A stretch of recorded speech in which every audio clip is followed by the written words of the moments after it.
Good morning to everyone. Thank you for the invitation at this symposium dedicated to advancements in the nuclear medicine. I would like to welcome all of you and also on behalf of my colleagues, members of European Parliament and in particular Mr. Patriciello.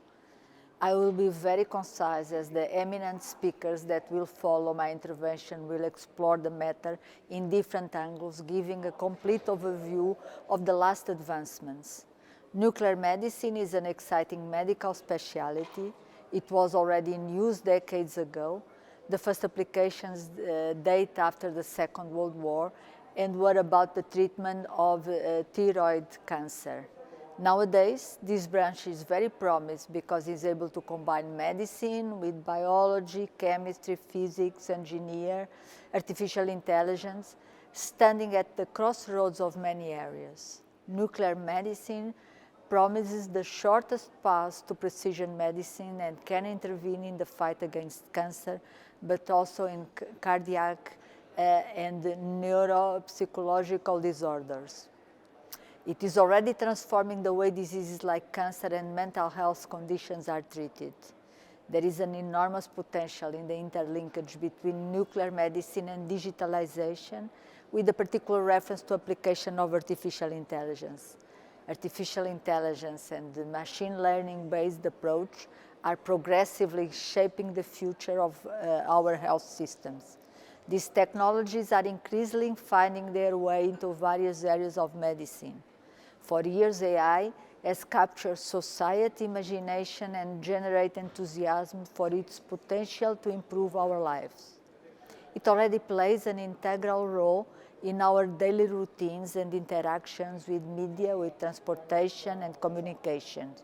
The future will be characterized by a further intensification of the adoption of AI techniques, algorithms, automated machines and other technologies in healthcare to improve image scanning, reading, processing and reconstruction, diseases diagnosis, health management, therapies development, and so on.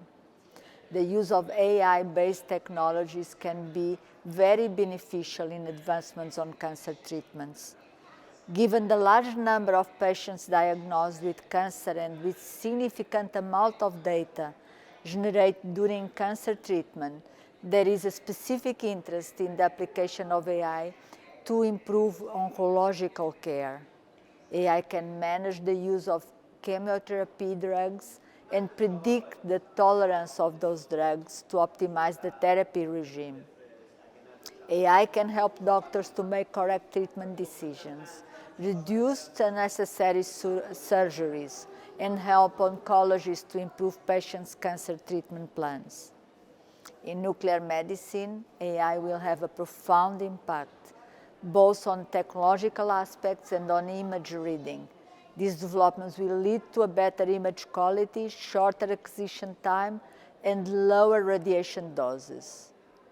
In recent years, a huge progress was made in the fields of radiochemistry, radiology, scanner technology, and computational analysis of complex patterns, and these have resulted in sophisticated methods to diagnose, detect, and successfully treat cancer.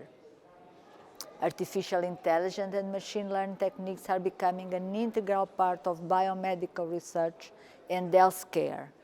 I would like to conclude my short intervention today by passing you three messages that I think are relevant, at least to me. The European industry is very active and for decades have been at the forefront of the technology.